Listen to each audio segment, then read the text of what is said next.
కథాస్రవంతి ప్రియసాగరం కథ రచన శ్రీమతి కెవి సుమలత. వినిపిస్తున్నవారు పప్పు భోగారావు.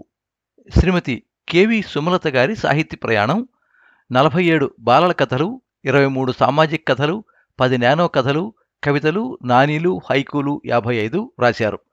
సుమసౌరభాలు అనే కథల సంపుటి doctor C Narayana Reddy trust ద్వారా ఆవిష్కరించబడింది. వీరు కథల పోటీల్లో అనేక బహుమతులు పొందారు. జాతీయ స్థాయి పురస్కారాలు అందుకున్నారు. స్వాతిముత్యం కథ కన్నడ పత్రిక మంగళలో కన్నడలోకి అనువదించారు. ఏది దానం ఎవరు దాత కథ సోమెపల్లి పురస్కారం అందుకున్నది.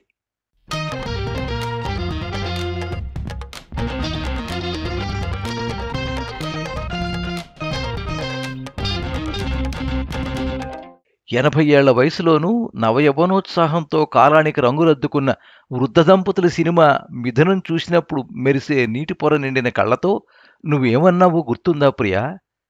ఆ కథలో దంపతుల్లాంటి వాళ్ళు నిజంగా ఎక్కడైనా ఉంటారో లేదో కానీ మనం అలాగే ఉండాలి అని. కానీ నేను నీతో ఏకీభవించనుగాక ఏకీభవించను. 80 ఏళ్ళు కాదు, మన పిల్లలకు 80 ఏళ్ళు వచ్చే వరకు అలాగే ఉండాలన్నది నా ఆశ. అటు తిరిగి కిటికీలో నుండి బయటకు చూస్తూ నిలబడిన ప్రియను తన వైపు తిప్పుకుని ఆమె ముఖాన్ని తన చేతుల్లోకి తీసుకుని కళ్లలోకి చూస్తూ అన్నాడు సాగర్. గుర్తుంది అన్నట్టు ఒకసారి సాగర్ కళ్లలోకి ఆమోదయోగ్యమైన చూపు చూసి మళ్లీ కళ్ళు కిందకు వాల్చేసింది ప్రియ. ఇలా రెప్పల కిందకు వాలిస్తే నీ కళ్ళు ఆల్చిప్పలలా ఎంత బాగుంటాయో తెలుసా ప్రియా?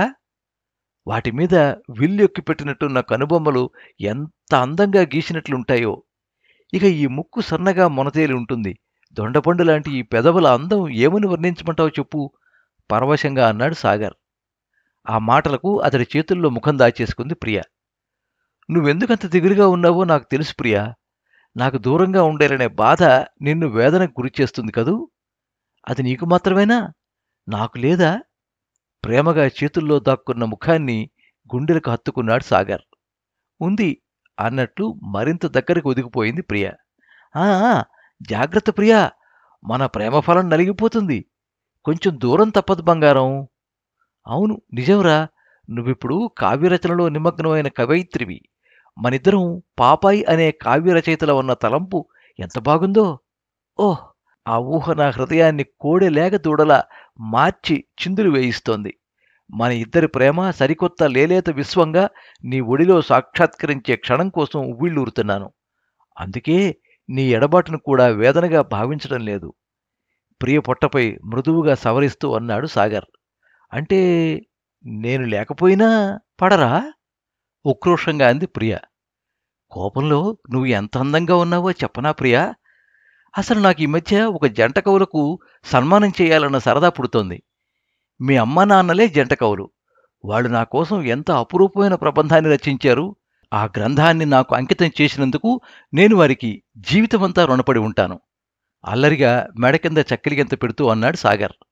మాటలు నేర్చారు, నాకు మా అమ్మా నాన్నలతో వెళ్లాలని లేదు చేతులు తోసేస్తూ అంది ప్రియ.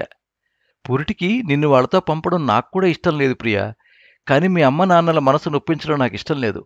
నిన్ను కన్నవాళ్ల ముచ్చట్లు తీర్చడం కూడా నా ధర్మం కదా. అదీగాక కొన్ని సంప్రదాయాలు ఆచార వ్యవహారాలు పాటించడం కూడా అవసరం.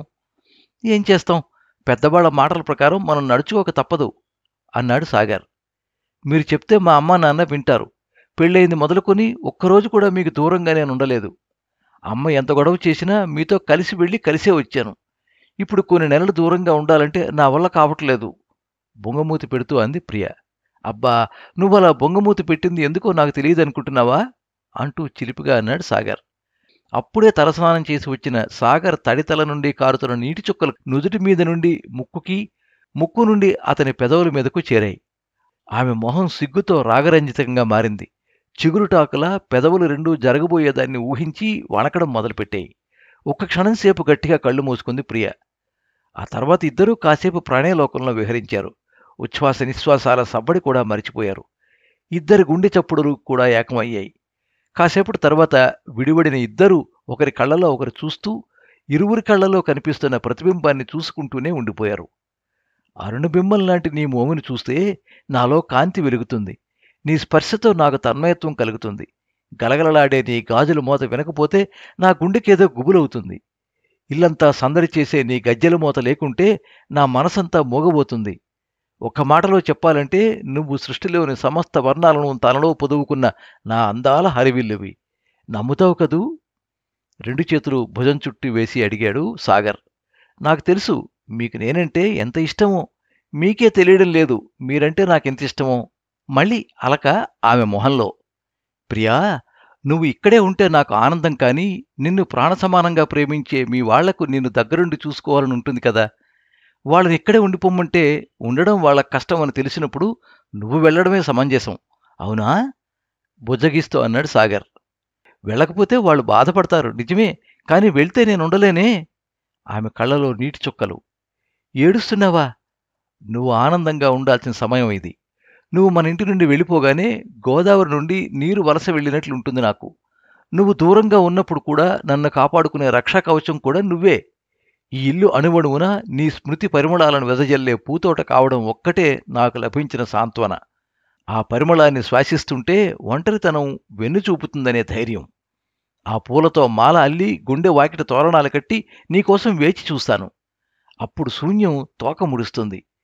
ఇప్పుడు చెప్పు, బాధ నీకేనా? నేను భరించాలి కదా. సన్నటి జీర అతని స్వరంలో. అతని మాటలు వినగానే ఓదార్చడానికి గాలి కూడా చొరబడనంత దగ్గరగా అల్లుకుపోయింది ప్రియ. ఆమె మెడ వంపులో ముద్దాడాడు సాగర్. ఆ నులివెచ్చని స్పర్శ ఆమెను మరో లోకానికి తీసుకెళ్ళింది. మన తొలిరాత్రి మొదటిసారిగా నిన్ను తాకినప్పుడు ఎలా తన్మయత్వం చెందావో ఇప్పుడు అలాగే కనిపిస్తున్నావు ప్రియా. అందుకే నాకు నువ్వంటే ప్రాణం. నువ్విక్కడ లేకున్నా ఇక్కడ వాయుతరంగాల వేదికపై నీ స్వరకచేరీ సాగుతున్నట్లే ఉంటుంది. నీ పిలుపు నా హృదయాన్ని నిమురుతున్నట్లే ఉంటుంది తెలుసా? అన్నాడు సాగర్.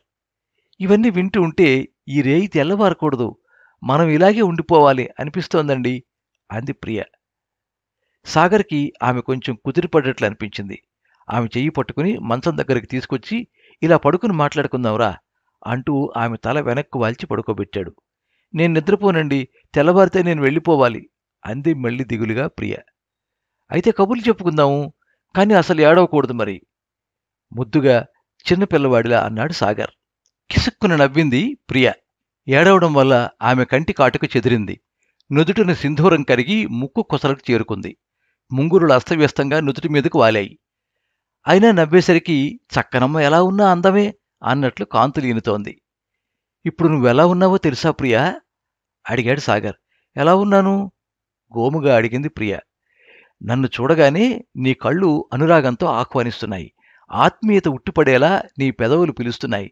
నీ నవ్వు చూస్తూ ఉంటే మనసులో చంద్రుడు దాగుండగా పెదవుల కిటికీలోంచి ప్రసరిస్తున్న పండు వెన్నెల ఆ నవ్వు అన్న రవీంద్రుని కవితా పంక్తి గుర్తొస్తుంది. తెల్లవారుజామున కురిసే వెన్నెలలా ఉంది నీ మోము. నా మనసులో ఇంతటి ప్రేమను ఎలా వంపావు ప్రియా? నీ అనురాగ వర్షంలో తడిచిన నా హృదయం పులకించిపోతుంది అంటుంటే ప్రియ అతని గుండెల మీద తలపెట్టుకుంది మైమరిచిపోతూ. ప్రియా, వేళకు మందులు వేసుకోవాలి. నీ ఇష్టాయిష్టాలు పక్కన పెట్టి అత్తయ్యగారు పెట్టే ఆహారం అంతా తినాలి. పాపాయికి ఏది బలమో మనకు తెలియదు కదా. డాక్టర్ గారు చెప్పినట్లు అన్నీ సమయం ప్రకారం చేయాలి. దిగులుగా ఉండకూడదు. నేను రోజు నిన్ను 2 పూట్లా చూస్తూనే ఉంటాను కదా. డెలివరీ డేట్కి 4 రోజులు ముందుగానే నీ దగ్గరికి వచ్చేస్తాను. సరేనా బంగారం? అతని గొంతులో ప్రేమ తొణికిసలాడుతోంది. సరే, మీరు ఏ రోజు ఫోన్ చేయకపోయినా నేను వచ్చేస్తాను మరి చిన్నపిల్లలా మారాన్ చేసింది ప్రియ. హాహా, అలాగేలే. నీలో ఉన్న మన పాపాయి నీ మారం చూసి నవ్వుతుంది. ఎందుకంటే నీ గుండె చప్పుడు వింటుంది కదా నవ్వుతూ అన్నాడు సాగర్. ఆ రోజు రాత్రి ఆ గదిలో వారి మధ్య ప్రేమ మరింతగా బలపడింది. ఆకాశమంత ప్రేమ ఒకరికొకరు పంచుకున్నారు. వారి ప్రేమ చూసి ఆ రాత్రి కూడా ఆలస్యంగా తెల్లవారాలని నిర్ణయించుకుంది. జాబిల్లి కూడా చల్లని కిరణాలతో వారిని సేదతీర్చింది. తెల్లవారింది ప్రియా. కాఫీ టిఫిన్స్ అయ్యాక ఒకసారి మెడికల్ చెకప్ కోసం ఆసుపత్రికి వెళ్ళాలి కదా. త్వరగా రెడీ అవ్వాలి. మనతో పాటు మామయ్య గారిని కూడా తీసుకువెళ్దాం అని నిద్రలేపాడు సాగర్. అప్పుడే తెల్లవారిందా అంటూ దిగాలుగా కళ్ళు నిలువుకుంటూ బయటికి వెళ్ళింది ప్రియ. తను ఎంత చెప్పినా ప్రియ ముఖంలో దిగులు ఉండడం గమనించాడు సాగర్. కాసేపటి తర్వాత ప్రియా సాగర్లతో పాటు ప్రియ వాళ్ళ నాన్నగారు కూడా ఆసుపత్రికి వెళ్లారు. డాక్టర్ గారు ప్రియని చెకప్ చేశాక బేబీ గ్రోత్ బాగుంది, కాంప్లికేషన్స్ ఏమీ లేవు. కానీ ఇప్పుడు దూర ప్రయాణాలు చేయడం మంచిది కాదు, రిస్క్ తీసుకున్నట్లు అవుతుంది. నా సలహా ప్రకారం ఇక్కడే ఉంచడం మంచిది అన్నారు. ఆ మాట వినగానే ప్రియ ముఖం 1000 వోల్టుల బల్బులా వెలిగింది. ప్రియ వాళ్ళ నాన్నగారు డాక్టర్తో మాట్లాడాలని ప్రయత్నించిపోయారు. కానీ ఆవిడ అందుకు అవకాశం ఇవ్వలేదు. మామయ్య గారు, డాక్టర్ గారు రిస్క్ ఉంది అన్నప్పుడు మీరు ప్రియని తీసుకెళ్లడం కన్నా మీరిక్కడ ఉండడం మంచిది. అది అత్తయ్య గారితో మాట్లాడండి అని అన్నాడు సాగర్. సరే బాబు, అలాగే చేద్దాం అన్నాడాయన నిస్సహాయంగా. ఇదంతా మీరు నా కోసం చేసిందేనని నాకు మన పాపాయి చెప్పింది. మీరు చాలా చాలా మంచి శ్రీవారు అని ఆనందంగా సాగర్ చెయ్యి పట్టుకుని ఎడబాటు ఉండదనే ప్రశాంతమైన మనసుతో అడుగులు వేసింది ప్రియ.